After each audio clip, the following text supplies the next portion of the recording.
So, guys, we got an update on the Last of Us movie. Time for updates. So, according to game director and film scriptwriter Neil Druckmann. I know him. Yeah. He says, I just finished a second draft, and we did a table read with a bunch of actors.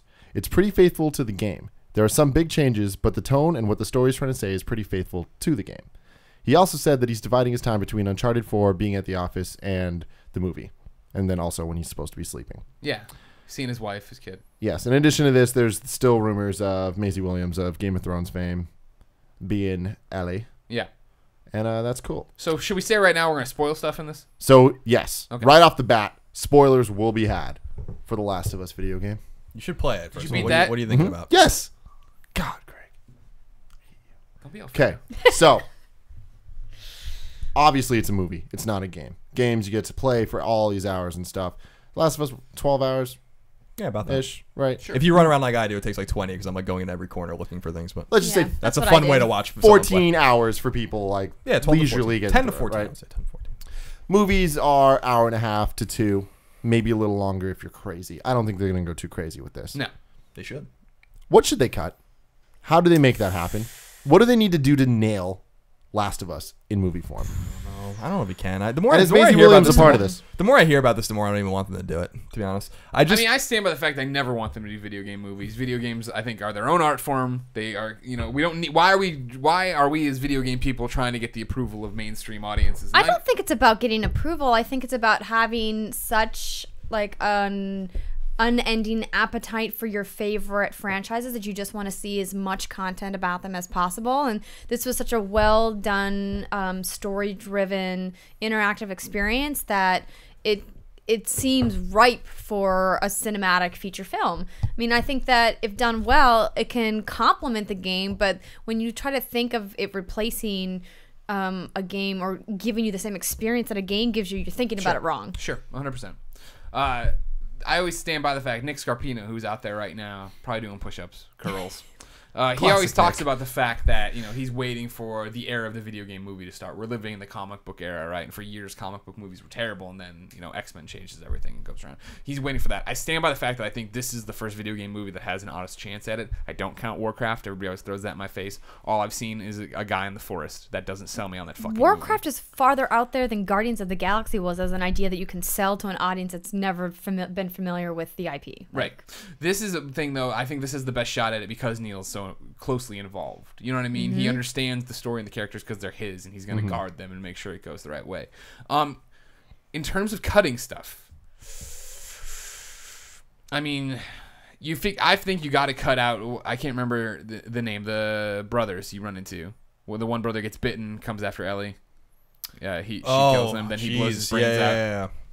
Yeah, that was a weird aside. I know exactly what you're talking about. It was cool for the moment and stuff, but like. It's just you can't. They betray you. Exactly. Yeah, but then you run back into them later on or whatever, and then all hell breaks loose. But you can't spend that amount, right? The big beats have to be. I mean, even the beginnings have to be drastically shortened. I wouldn't even be surprised if like it starts with Joel and Tess, or it starts with obviously. We have to get Joel's backstory. Maybe we don't even get it in the beginning. Maybe I'm wrong on that. Yeah, maybe it's like a little flashback. Exactly. We're getting flashes of stuff than, as he wakes up and all this other stuff. But I think you have to get right to the heart of the matter of this is Ellie. She's important. You need to get her out of here, blah, blah, blah. And then we figure out in that way that she's been bitten. And then we have to go through the whole thing of them not liking each other, starting to bond, and then getting as fast as you can to David to wrap it up and to get out of there and da-da-da. Mm-hmm. Yeah, I think that inherently with a game like that, a stealth kind of action game, that you're gonna be able to cut shit out just inherently, right? Like half the game you can just cut out because it's just combat. Yeah, so, all the gameplay. So you cut out, yeah. So then, the meat of the matter is really the experience with Joel and Sarah in the beginning, which has to be in the movie. Do you think it's in the beginning, or do you think it's going to be spread I hope out? so, because that's what made them. It's what we called the young Drake moment in Uncharted 3. Like that was really seminal to telling Uncharted 3 story, and I think that was extremely important to put into context his relationship with Ellie. Yeah. So I think that has to be in the beginning.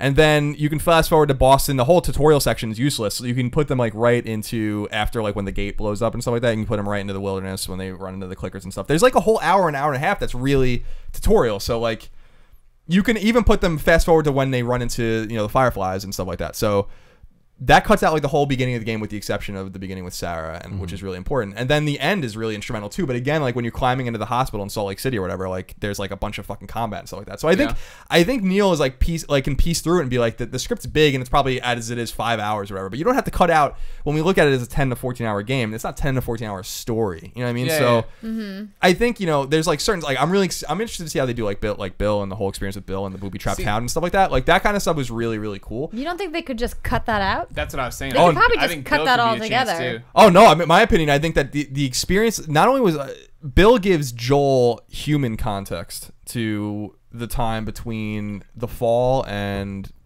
20 years later. Like you don't understand Bill, or you don't understand his experience before he meets Ellie, really, with the exception of the few days really before he runs into her with Tess. Like, so that his relationship with Bill, I think, is important character building. Because but here's the thing: I'm thinking you take out Bill and you keep Tess longer. Maybe David kills Tess on the first blush or whatever, or something like that. You know, that you keep Tess longer and you have the same, scenario, right? That these people that you don't have to go because it's all about introductions, right, and then exploring that character. So if you can pull Bill out, give his relationship qualities to Tess, let it go longer. That'd be a way around it to keep it still to an hour and a half, 2 hours. Yeah, I think. That's a nice point. That's a good point. Yeah, I think I just don't like the idea of like something like The Last of Us even being kept to 90 to 120 minutes. I feel like it needs to go a little longer, like Wolf of Wall Street, kind of like Django Unchained length. Like, give it another hour. Give them some time to flesh things out. But again, the more I think about it, the more I don't want it. Like I feel like the story was told so well. Like, Troy Baker and Ashley Johnson were the heart of that game, and I don't know. I just it would be weird to see anyone else reading for that and stuff like that. But again, the context isn't there for people that are just gonna go see it in the cinema. So I don't know. It's a tough thing. I think that's a great story that's ripe for cinema for filmmaking and stuff like that. But I just don't see that it's necessary. The more I think about it, and it's true. Like if you were to go through a table reading of the way it is now, like what did they cut? It's a great question, especially if he's trying to keep it to like more standard 90 minutes to 120 minutes. Well, it's not even what they cut, but like he said in the quote that things have changed. So like what did they change? Like did they change what happened, at the power plant? Did they change what happens at the hospital? Like how it all goes down between, Ellie and Joel, like with that decision that's made at the end. Like it's kind of scary to think about what key story pillars they could have made differently. Right. Yeah. But I mean the fact that it's him though making those decisions, that doesn't mean that they're going to be bad changes. Isn't him making You think Hollywood's pushing him around? Of course. Nobody pushes around Neil Druckmann. Nobody. Well, this was the argument Tim made about Gone Girl, which was like that since the author of the book was also the screenwriter, that at least it's the sanctity is there in terms of maybe what's not best for the product, but what's best according to the author, which is there's something to be said about that. Maybe it's not going to make the best story. Neil Druckmann's not a screenwriter. You know what I mean? So it's like, but Neil Druckmann wasn't a lot of things before he got the chance to do them, as we learned, when I wrote the history of Naughty Dog, when we've talked to him and stuff in the past. I mean, it was all about him getting opportunities and taking the most of those opportunities. So he's, incredibly fucking talented. So I think it's true in the sense that if I want someone to be making the story decisions, it's the man who wrote the story. Sure. But I don't know if it's going to make for the best decisions as a film, but it's cool that they're leaving it up to him. And the thing is, he's like thinking about it as a film. Like he's thinking about the changes. Like he's like, well, I did this for the video game, but we can't do that for the movie. What would I need to do for the movie? And I think because of that, the changes that we made, I mean, they're not necessarily going to be better, but they could be even. Like that's the thing is like they could be better than the game. How crazy would that be? But like it's just that it's different. But at least it's not. I mean, hopefully, if things keep going this way, the fact that he's even involved is a good sign. But of course, Hollywood is going to push their way around and stuff. But if they don't, that could be something special. Yeah, I don't know. How do you guys? Do you even want this at this point? I still don't want it, but I can't stop it. So I'm just happy Neil's part of it. It's very Ghostbusters-y for me. I don't want it, but Godspeed to you. I mean, I think that this story.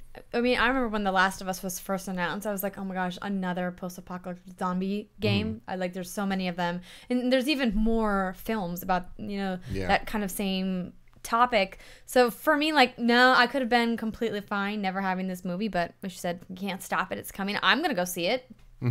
I think it's gonna be good because like if let's say the movie is good and it's a good faithful adaptation of it, then I think it's going to introduce it to a lot of people that will never play the game. Sure. And it's like I know a ton of my friends, girlfriends and stuff, they're never going to play through this game, but they would love that story.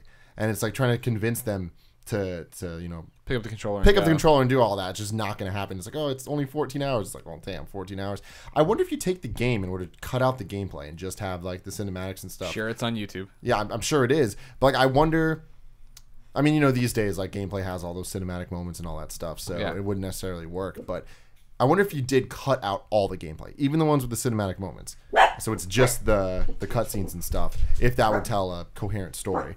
And like how long that would be. I don't think it can, in the sense that the fear doesn't come. I mean, there are certain scenes, like the scene in the State House where everyone Tess is killed, like that, are half gameplay and you're kind of running away from the action and you can't actually hang around. But like that's the interesting thing, is that it is a little reductive of me to say, well, I need to cut out all of the gameplay, like I said before, all the gunplay and all the slinking around stuff. But then you lose the context of even fighting at all. So like, it's a complicated thing. Here's the thing that's bothering me the more I think about it, though.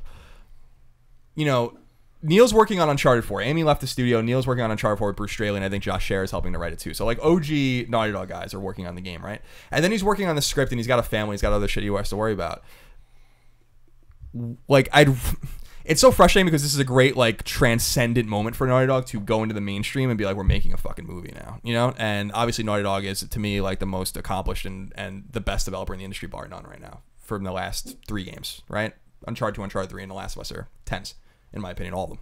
And, I'd rather him focus Neil Druckmann, the visionary behind The Last of Us, to be like, now let's get the sequel, because I think The Last of Us does need a sequel, and we've talked about it many times in the past of how it can happen, and everyone has their own theories. And I always said I want it to start immediately after the end of The Last of Us, when he lies to her and stuff like that at the end. And so, like, with Neil Druckmann so engaged in Uncharted 4, which is where he needs to be right now for Naughty Dog, and also engaged in the film, which is going to take more and more of his time, it scares me that A, we're not going to get the Last of Us sequel anytime soon, because they're thinking about it. Certainly, they're thinking about it. They've admitted that. Or B, it's just going to come like really far away, and I don't want that to happen. You know what I mean? You want it quicker. They have 2 teams in Naughty Dog now. They're all folded into Uncharted 4 right now, as far as we understand. But again, pre-production is always going on for these other things. So I don't want someone else to write that game. You know what I mean? I want Naughty Dog. I want Neil Druckmann to write that game. Yeah. So what is the opportunity cost? That's like kind of the bigger picture for me, like over the next few years for him. I don't know. How important do you guys think the casting is, and do you have any suggestions for who you'd want? And specifically, Maisie Williams. Like, she's in, right? No. It's rumored. It's one of those things. She says that they've had conversations. Like the whole Twitter exchange went down. Then he announced at Comic-Con that they had talked to her, and then since then she did like an interview with Vanity Fair, I want to say, or somebody like that. And she was like, "That's still happening." Yeah, I think she's going to be too old by the time it happens. Maybe we need to get somebody a little younger. I like her as a character on Game of Thrones for sure. Like, her character is great, but I don't know. I don't think she's necessarily right for that role. But it's easy for us to be an armchair casting director over here. But it's sad to me. It's funny because I got to interview a bunch of I've gotten to interview VO actors on red carpet several times, and I remember interviewing the cast of Uncharted 3 at the VGAs one year and talking to the actress, the blonde-haired actress. Yes, that's her name. Thank you. And I asked her, are you being considered for the movie role? And she was like, I really hope so. Like this, like look on her face, being like, I'm gonna be crushed, but I doubt I'll ever be considered. And the idea that anybody besides Troy Baker, being Joel is kind of hard to swallow because he's so talented. But the look of Joel is something that's gonna be hard to replicate with Troy, like because of the physical differences between the way he looks in person and the what he did vocally. Joel did not wear enough trendy scarves and hats. Yeah. Joel's also significantly older than Troy is. Yeah, so that's also part of it. That's a huge thing. And with film on stage, you can get those illusions behind, but for film, it's all typecasting. So the odds of them using Troy for that role are probably pretty low. Yeah, and Ashley probably even lower. Oh no way, she's a grown woman. Yeah, exactly. Yeah, I think Andrew hit on something essential here too, which is just that, and I alluded to it before, and I think it's really important, is that with Uncharted, like, who can play Nathan Drake that's going to do the justice that Nolan North did, even though Nolan North's not a stage actor? You know what I mean? And it's the same when you set the cadence and the rhythm for a game with voice acting and with mocap and then move it to the big screen. The fact of the matter is it's never going to be pure enough for me, because like those are the characters. Sure. Nolan North is fucking Nathan Drake. He's not fucking Nathan Drake. He is Nathan Drake. And to me, you know, again, yeah, Emily Rose is you know, is Elena, and you know, Ashley Johnson is Ellie. You know what I mean? Even though she's 30 years old or whatever, you know?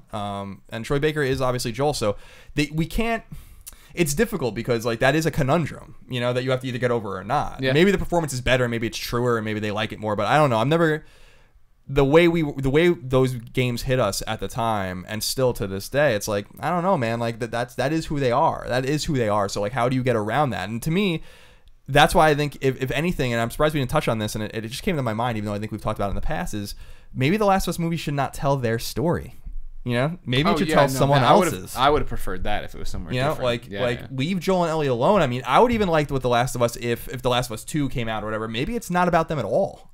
You know, like their story's told, and maybe it's about the world, which is kind of like the way I feel, the opposite of what I feel like maybe The Walking Dead is, which is it's about this cast. It's not about what happened to the world. Well, The Last of Us really is about the world, and then you get like this, and it really is it's this existential thing, you know, where it's like it's about the cure specifically, and so maybe that's a different direction they go in or whatever. It doesn't seem like they're going to do that, obviously. No. But then it brings up these conundrums and these problems that I think need to be dealt with, and I don't know how to effectively do it. But I have all the faith in Neil Druckmann, like in the world, very like way smarter than I am. So he'll figure it out, I'm sure.